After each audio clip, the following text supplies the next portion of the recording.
buenos días, queridos y queridas estudiantes. El día de hoy vamos a trabajar con un objetivo a un nivel de 45% de exigencia. ¿Por qué 45% de exigencia? Porque nos va a quedar claro en esta clase no solamente la importancia de las etapas de la lectura, sino que cómo podemos inferir e interpretar información que no está explícita. Es información que solamente a través de la conversación vamos a ir sacando del texto que tenían que leer.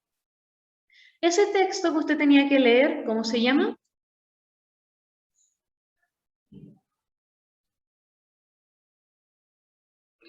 ¿Cómo se llama ese texto que tenía que leer? Acá necesito su participación al 100% porque es una clase de diálogo. Puede escribir en el chat.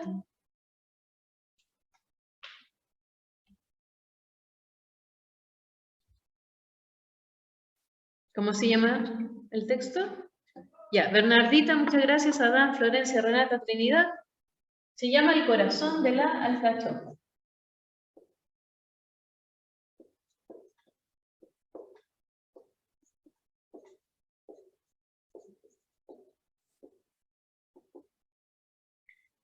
Con ese texto estamos trabajando. ¿Y por qué es tan importante que lo sepa, aunque sea muy repetitivo, y lo hayamos hablado en todas estas clases? Porque lo vamos a utilizar hasta fines de marzo. De hecho, durante el semestre yo voy a dar ejemplos y me voy a referir a este texto porque supuestamente todos conocemos el texto por igual. Bien, así que si usted todavía no realiza la tarea que se enviaba hoy, que era de las etapas de la lectura, lo insto por favor a que lo haga porque el texto lo va a ocupar. Y lo que usted está haciendo en este momento es solo guardar la información con anticipación. ¿Ya? Nada más que eso. Así que empecemos, yo creo que ya con las últimas personas que se unieron, empecemos a trabajar con este texto. Vamos en orden y partamos entonces con el antes de la lectura.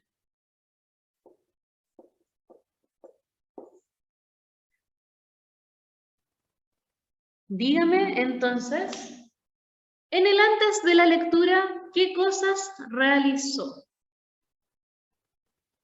¿Qué realizó cada uno para cumplir con el antes de la lectura?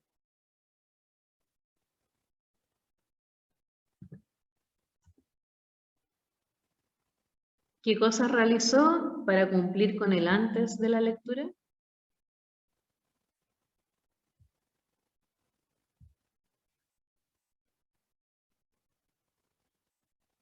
Ya.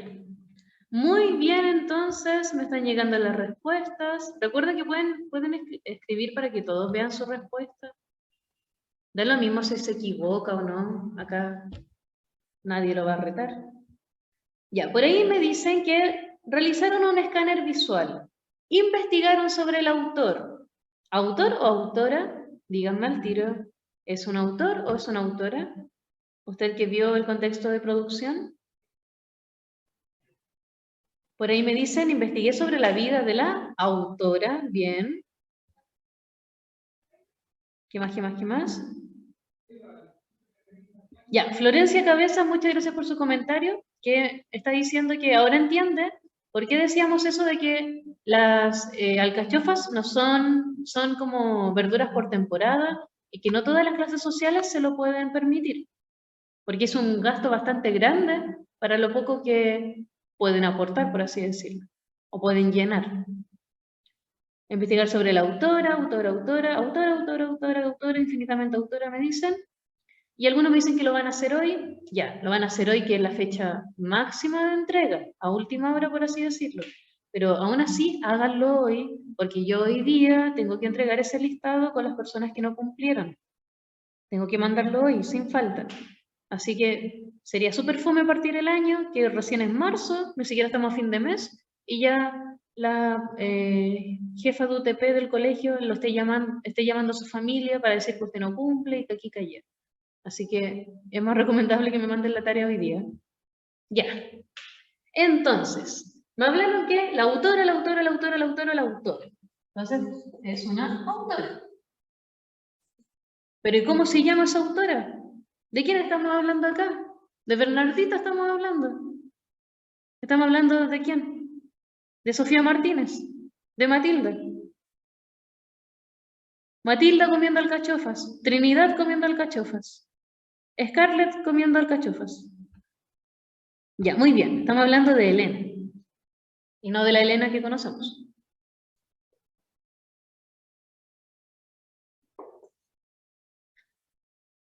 ¿Qué sabemos de esta Elena? La Elena que come alcachofas. ¿Qué sabemos sobre ella? ¿Qué cosas usted descubrió? Vaya diciéndome datos rápidos. ¿Qué cosas usted descubrió? Las personas que no hicieron la actividad pueden entrar a internet si es necesario en este momento, pero no se queden con nada.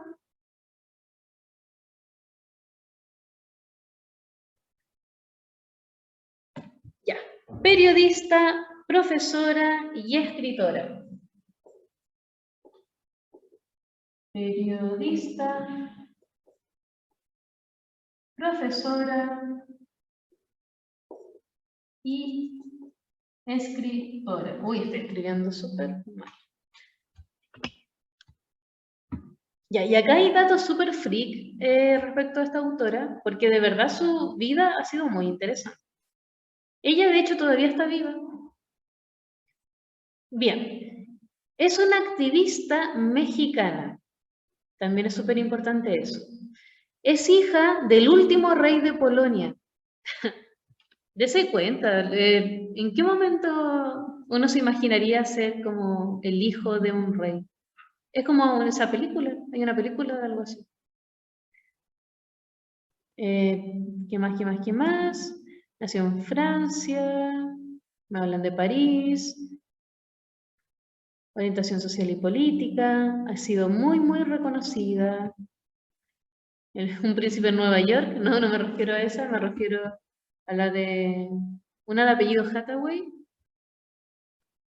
que de la nada descubre que es como princesa de no sé. Ah, ya, bueno, ahí lo voy a buscar y se lo voy a decir. Parece que se llama El diario de la princesa, parece. Y así parece. Ya. Vivió la Segunda Guerra Mundial. Ya. ¿Qué más?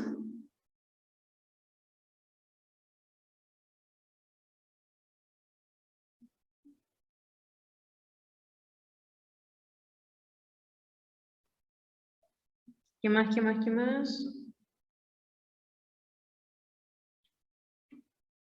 Chiquillos, miren, acá hay todo un contexto social y político extremadamente fuerte.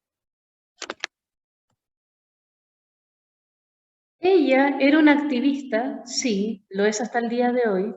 Para ella es un tema sumamente importante lo relacionado a los derechos humanos.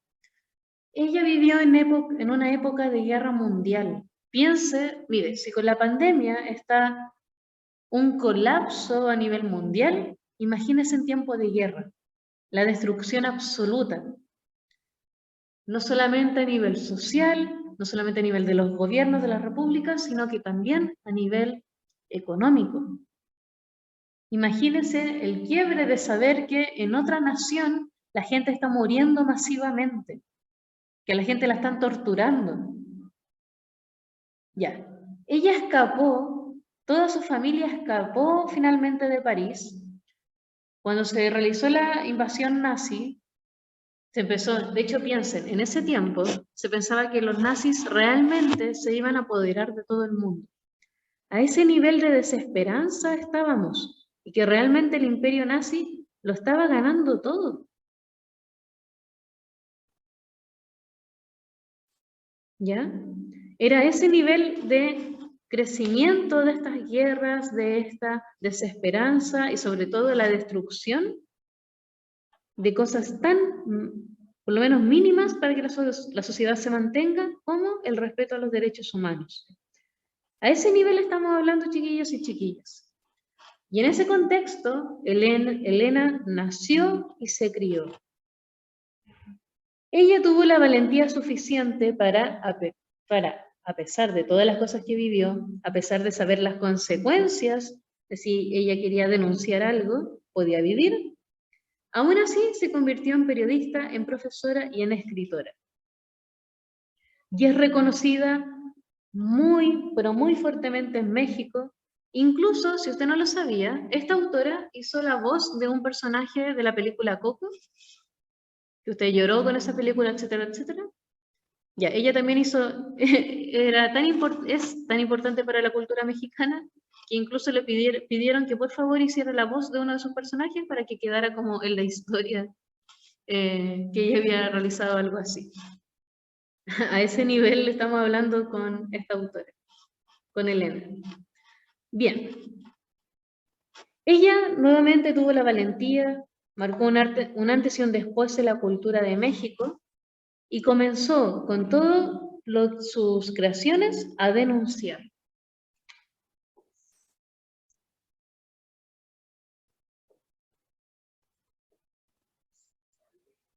Y se propuso una de las cosas más loables, más destacables para una persona, que es entregar voz a los demás.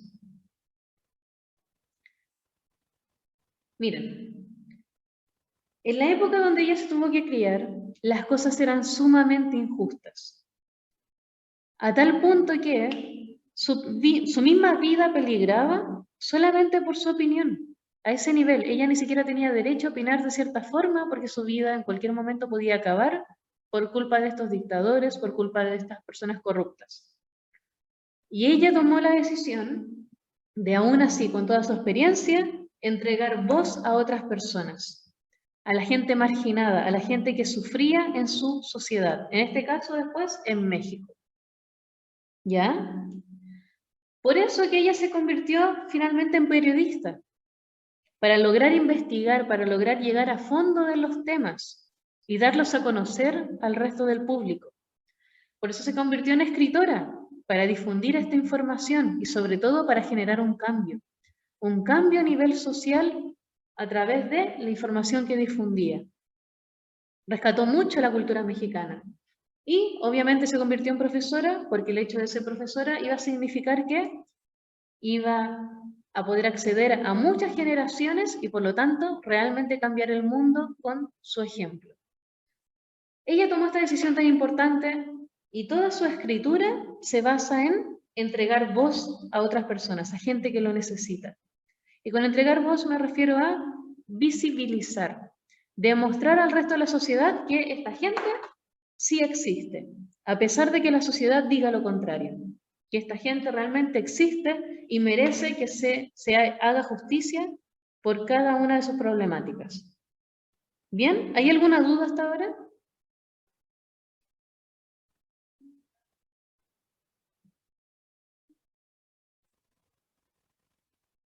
Ya. Seguimos entonces. Entonces no estamos hablando de cualquier persona y eso me gusta que quede clarísimo. Por eso es tan importante el antes de la lectura, porque cuando yo leo algo que me mandan como tarea, posiblemente me puede dar lo mismo, no me puede interesar mucho, pero oiga, cuando sepa la historia que hay detrás. De hecho, esta escritora, Elena, es abiertamente feminista y es una de las personas más importantes del movimiento.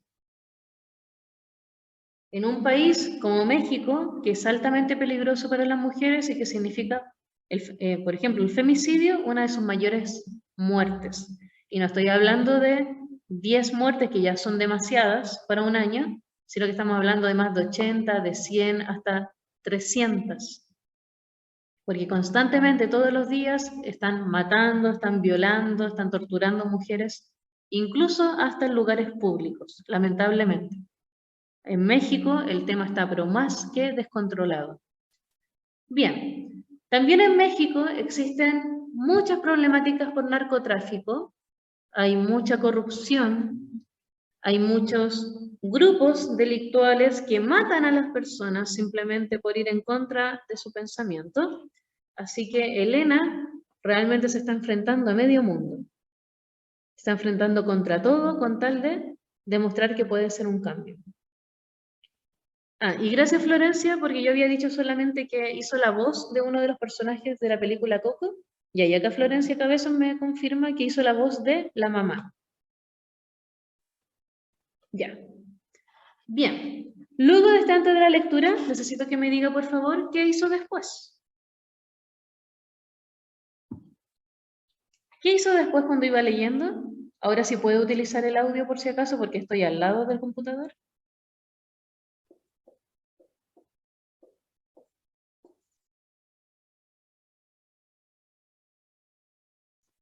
Ya, muchas gracias, Ian. Oh, imagino que leyó.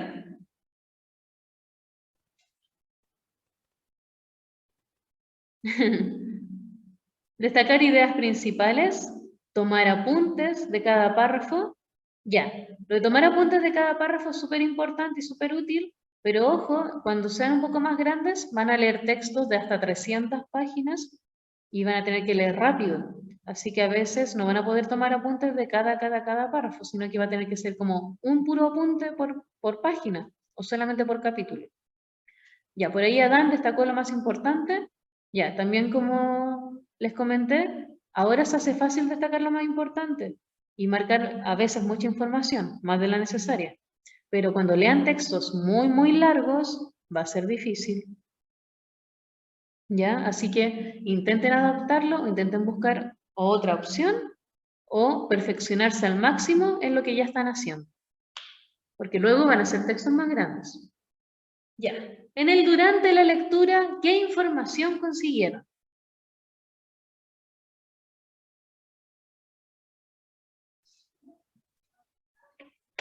En el durante la lectura, ¿qué informaciones consiguieron?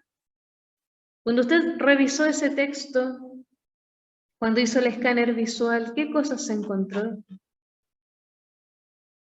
Cuando usted iba leyendo e iba tomando apuntes, ¿apuntes de qué tomó? ¿Qué consideró importante? ¿Quién es el protagonista? ¿O quiénes son? ¿Por qué hay imágenes? ¿Qué muestran esas imágenes? Ya, puede utilizar el audio si es que le da flojera escribir, o puede escribir.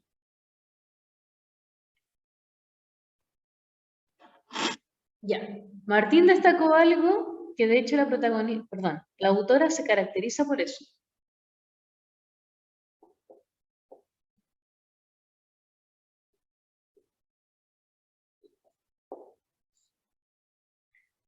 Ya, y ojo con lo que voy a explicar ahora. Esta autora se caracterizó porque, primero que todo, una de las cosas que más le interesaba, como ya dijimos, era dar voz a las personas. Ya, eso había quedado claro, ¿cierto? Esto se conoce como el fenómeno de la polifonía, es decir, que en un texto hay muchas voces narrando. Los personajes hablan directamente, no es un narrador único el que se encarga de decirlo absolutamente todo. Y a esta autora le encanta que la misma gente hable por sí misma, no que ella esté diciendo las cosas por los demás. Y lo mismo pasa con sus personajes. Ella permite que los personajes expliquen su propia vida y vayan intercambiando, que de repente habla un personaje, de repente habla otra, y así. Y eso se conoce como polifonía. Y ella se conoce mucho por eso. También tenemos que pensar que la historia no parte en forma 100% normal. No parte desde la actualidad de la personaje principal. Ella vuelve al pasado y comienza a hablar desde el pasado. Comienza a explicar todo lo que ella pensaba respecto a un tema en específico y luego recién vuelve a la actualidad. Ella como una mujer adulta que tiene una decepción amorosa, que vive sola con su madre en la completa soltería, que también nuevamente era algo castigado. Ya, vamos viendo entonces. En clases anteriores les pedí que en esta etapa, durante la lectura, la hicieran pensando en la siguiente palabra.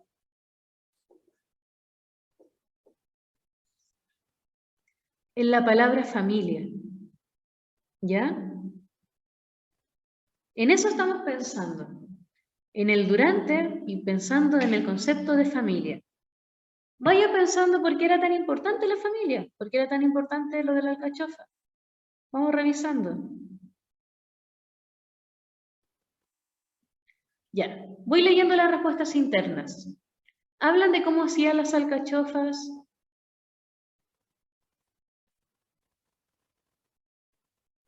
Hablaban de lo importante que la alcachofa era para su familia, la importancia que le daba a cada personaje, que comerlas era como un acto sacramental, ¿ya? ¿Qué representaba la alcachofa al final? ¿Se acuerdan que les di eso como tarea?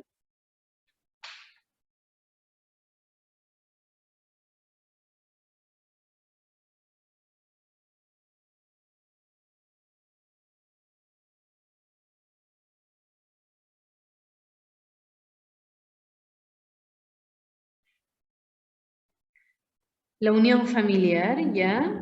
Solamente la unión familiar. La personaje principal primero presenta, bueno, toda su familia y todo, y habla que muchas personas le dicen que tiene corazón de alcachofa. Ya, muchas gracias Sofía Martínez que dio su respuesta por interno. La narradora habla de cómo comer las alcachofas era un acto ritual que representaba el vínculo familiar. Pero luego, ¿qué pasó? Porque eso, claro, representaba a la familia, pero hasta cierto punto. Porque luego se genera un quiebre, que es el conflicto central, lo que marca un antes y un después en los personajes. ¿Qué sucede con esa familia? ¿Por qué luego está solamente la mamá y solamente la hija, que es la narradora?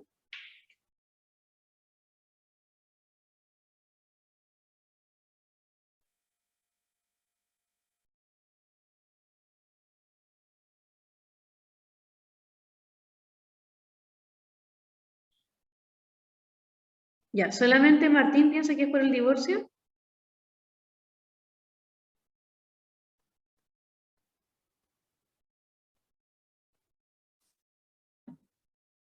Ya, acá hay un quiebre previo, ya, que genera finalmente que esta familia se disuelva, y es el divorcio.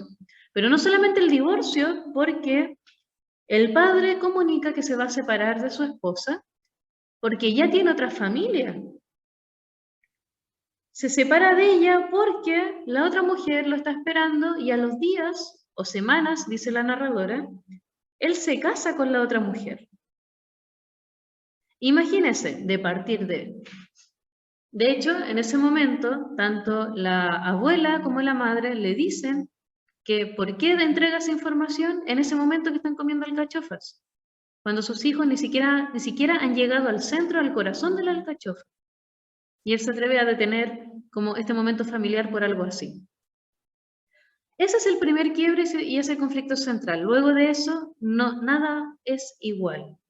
Y luego viene un segundo quiebre, un segundo conflicto, que es la muerte de la abuela.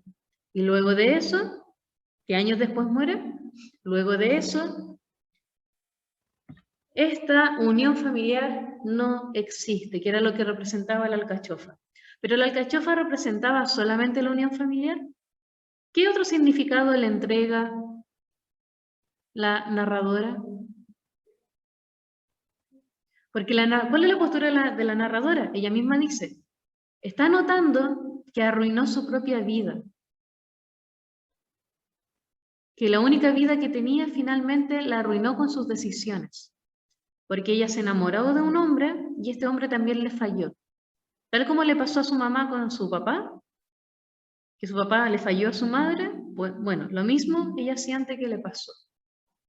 Y ambas se miran en silencio, en el dolor absoluto, intentando comer alcachofas, pero sabiendo que hay un dolor que ninguna de las dos quiere mencionar. Pero dígame entonces, ¿la alcachofa qué más significa? ¿Solamente la familia?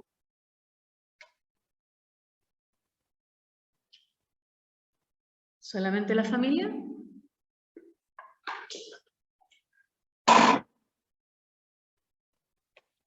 Ya, muy bien, Florencia Cabezas, que me responde por interno. Representa también la vida. Y acá estoy notando, ¿usted realmente hizo la tarea? ¿Está seguro que realmente hizo esa tarea? ¿La hizo a conciencia? No que buscó información en internet y simplemente copió y pegó, sino que la leyó realmente, para que sepa por qué a la autora le interesa tanto hablar sobre la familia y la vida. Ya. Yo estoy notando que por ahí, no, yo digo en general, Florencia, estoy preguntando en general como si alguien quiere decir lo contrario, que sí lo hizo conciencia y todo. ¿Por qué pregunto? Porque este texto, como usted ya lo habrá notado, tiene muchos simbolismos, que es lo que usted se va a enfrentar ahora que está en primero medio. Va a leer textos que entregan mensajes implícitos, es decir, entre líneas, que usted tiene que ver estas informaciones y empezar a relacionarlas, inferir e interpretar. Por lo tanto, más que nunca, necesito que lea comprensivamente. Y este ejercicio de dialogar sobre su propia experiencia es exactamente para lograrlo. Y para que usted note que ya no es como el año pasado. Ahora realmente tengo que leer a plena conciencia. Ya. También, ¿por qué lo menciono? Porque este texto, El corazón de la alcachofa, no va a quedar acá, no va a quedar solamente en una tarea. Este texto lo vamos a volver a trabajar hasta fines de marzo. Todas las materias que vayamos mencionando las vamos a ejemplificar con este texto. Así que si usted hasta el momento todavía siente que no está seguro si entendió bien el texto, ¿no? ¿Qué necesito? De aquí al lunes, porque los días lunes estoy subiendo tareas, de aquí al lunes léalo de nuevo. Esté preparado, porque se vienen nuevas tareas, se vienen nuevas clases y vamos a estar hablando todo el rato de esta misma información. ¿Ya? Así que los dejo con esa tarea entre comillas. Si usted se siente inseguro todavía con la lectura, ya. Intente leerlo nuevamente porque la próxima semana vamos a volver a hablar sobre él y sobre otros contenidos. ¿Bien? Para entender la materia solamente si leen el texto. Esos chiquillos y chiquillas eran solamente 35 minutos, ahora tienen que ir a otra clase. Que estén muy bien, nos vemos pronto.